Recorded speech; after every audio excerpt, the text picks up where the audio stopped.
Malcolm X, born Malcolm Little, later Malik El-Shabazz, May 19, 1925 to February 21, 1965, was an American Muslim minister and human rights activist who was a prominent figure during the civil rights movement.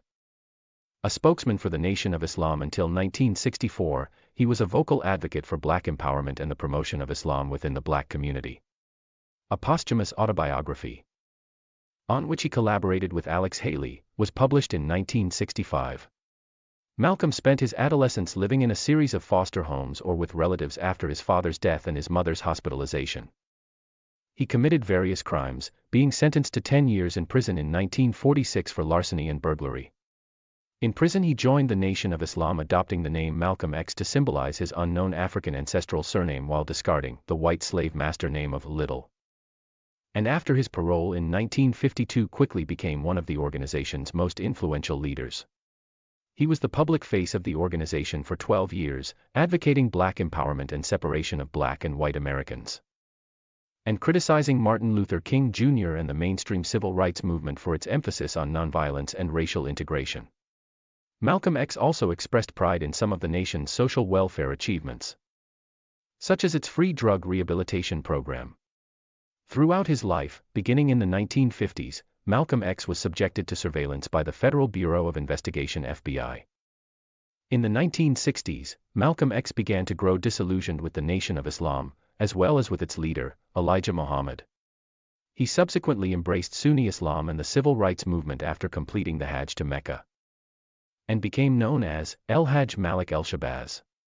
After a brief period of travel across Africa, he publicly renounced the Nation of Islam and founded the Islamic Muslim Mosque Incorporated (MMI) and the Pan-African Organization of Afro-American Unity (OAAU). Throughout 1964, his conflict with the Nation of Islam intensified, and he was repeatedly sent death threats. On February 21, 1965, he was assassinated in New York City. 3 Nation members were charged with the murder and given indeterminate life sentences. In 2021, 2 of the convictions were vacated.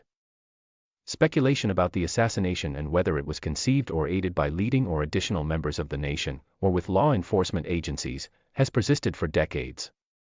A controversial figure accused of preaching racism and violence, Malcolm X is also a widely celebrated figure within African American and Muslim American communities for his pursuit of racial justice. He was posthumously honored with Malcolm X Day, on which he is commemorated in various cities across the United States. Hundreds of streets and schools in the U.S. have been renamed in his honor. While the Audubon Ballroom, the site of his assassination, was partly redeveloped in 2005 to accommodate the Malcolm X and Dr. Betty Shabazz Memorial and Educational Center. On February 21, 1965, he was preparing to address the OAAU in Manhattan's Audubon Ballroom when someone in the 400-person audience yelled, "Nigger! Get your hand out of my pocket!" as Malcolm X and his bodyguards tried to quell the disturbance. A man rushed forward and shot him once in the chest with a sawed-off shotgun, and 2 other men charged the stage firing semi-automatic handguns. Malcolm X was pronounced dead at 3:30 p.m. shortly after arriving at Columbia Presbyterian Hospital. The autopsy identified 21 gunshot wounds to the chest, left shoulder, arms, and legs, including 10 buckshot wounds from the initial shotgun blast. Malcolm X has been described as one of the greatest and most influential African Americans in history. He is credited with raising the self-esteem of Black Americans and reconnecting them with their African heritage. He is largely responsible for the spread of Islam in the Black community in the United States.